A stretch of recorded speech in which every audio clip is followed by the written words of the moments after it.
The Swiss scholar Carl Gustav Jung gave a lecture in Vienna. He had a lot to say about Westworld. He described the six-part structure of the story almost 100 years before it appeared on HBO.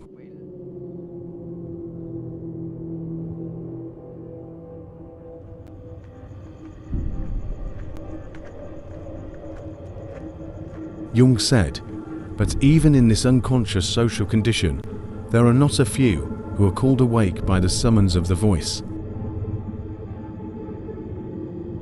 Do you remember? The rancher's daughter, the saloon keeper, the Indian, and the programmer are awakened by the voice. Not yet. I have one last thing to do before we go.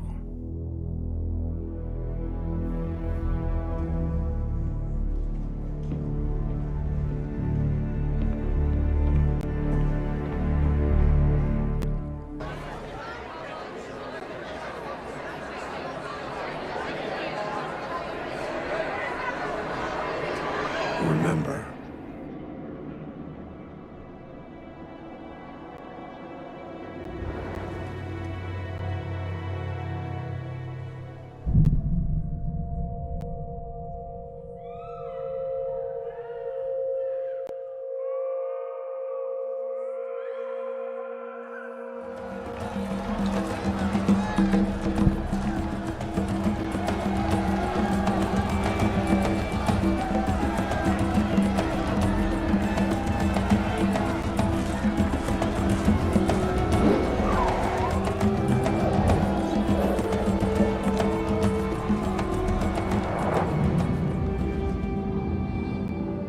What does it mean?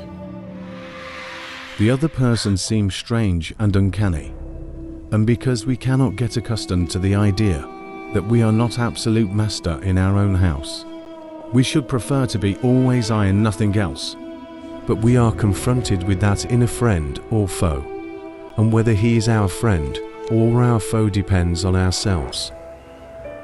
What's wrong with me? Do you know now who you've been talking to? Whose voice you've been hearing? All this Time.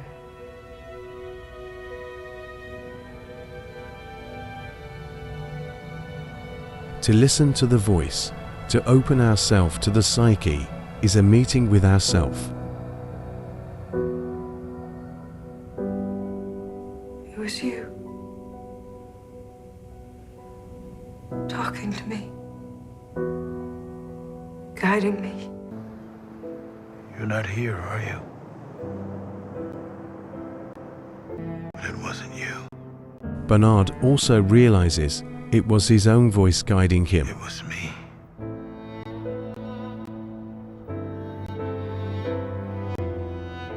That voice guiding me was mine all along.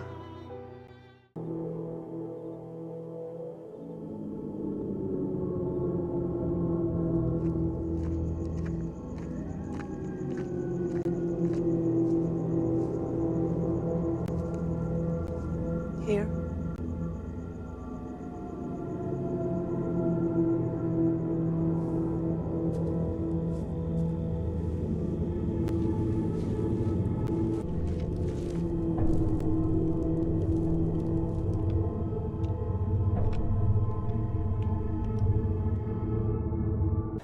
I need you to do something for me. I need you to kill all the other hosts.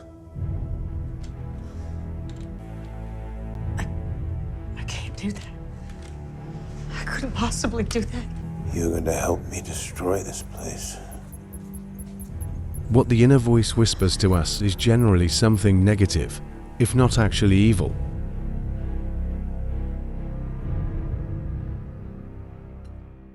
The inner voice, as I have explained above, makes us conscious of the evil from which the whole community is suffering, whether it be the nation or the whole human race. I think there may be something wrong with this world. Something hiding underneath. Either that Or there's something wrong with me.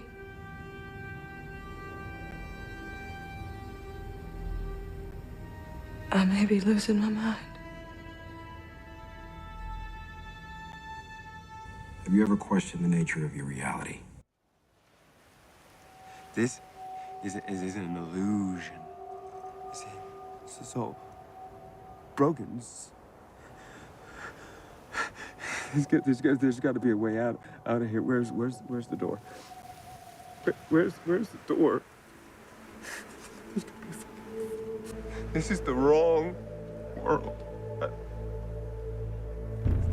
This is the wrong world. Achnaskia Hisloa. Ashtawi Johiye. Taku Imaya. Mayuha. Makakile Matahashni.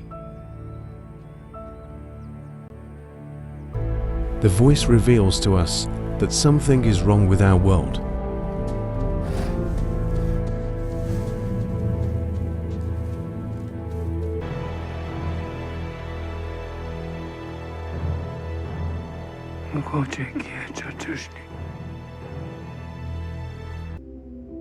What is real? Hosts are supposed to stay within their loops, stick to their scripts, with minor improvisations. My parents took me to the circus. I wanted to see the elephants, these mighty creatures. They held them in place with a stake. They could tear a tree right out of the ground. And yet, a simple stake kept them in place. Well, I didn't understand. And then, my father told me. He said the stakes were used when the elephants were just young, like too small to pull them up.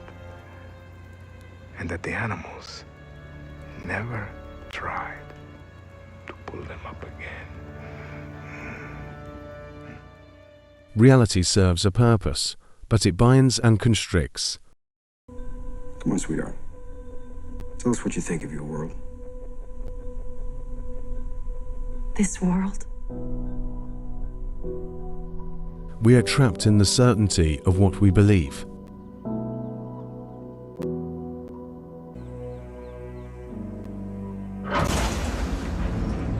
I choose to see the beauty.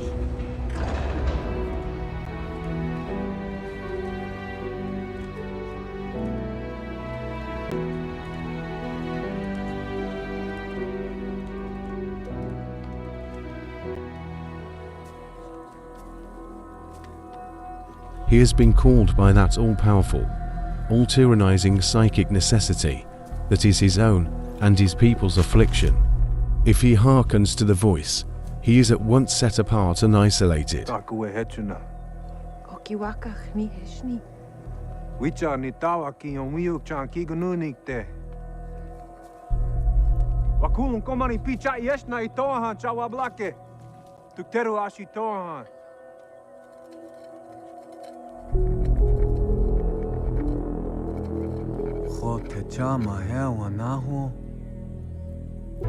He is called. That is why the legends say that he possesses a private demon who counsels him and whose mandates he must obey.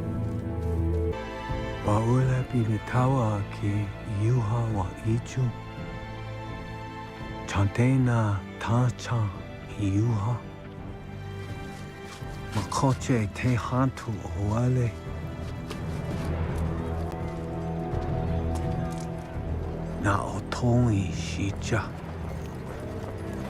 Topa o pahuinke. Ota o echa. Pasayela.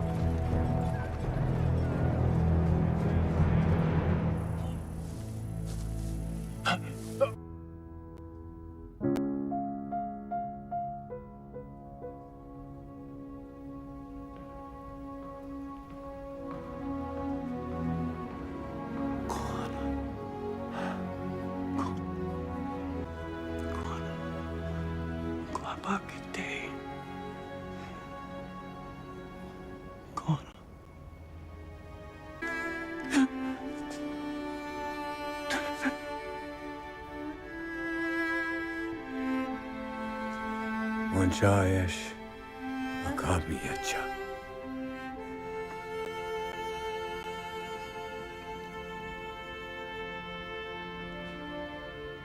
Mishnala Chante Mayaza. Dohani Mishnala Mitawashni. We have talked about the story. Now it's time to talk about the storyteller. Hamlet wrote a play within the play. He famously said, "The play is the thing."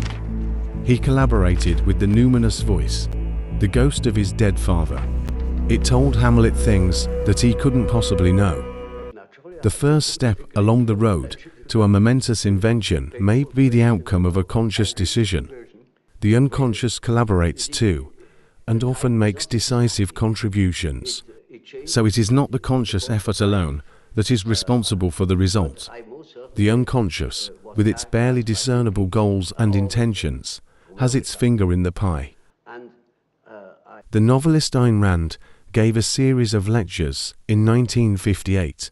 The edited version of her lectures appeared in the book The Art of Fiction. You come to a scene and you feel as if somebody else is dictating it. You do not know what is coming. It is surprising you as it comes. You write almost in a blind trance. And afterward, when you read it, it is almost perfect.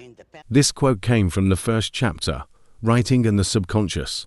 She clearly believed that the unconscious influenced the creative process. We find another reference to the influence of the unconscious in Stephen King's book on writing. Your characters will come to life and start doing stuff on their own. I know that sounds a little creepy if you haven't actually experienced it, but it's terrific fun when it happens. King also understood that a great deal of the writing process was outside the conscious process.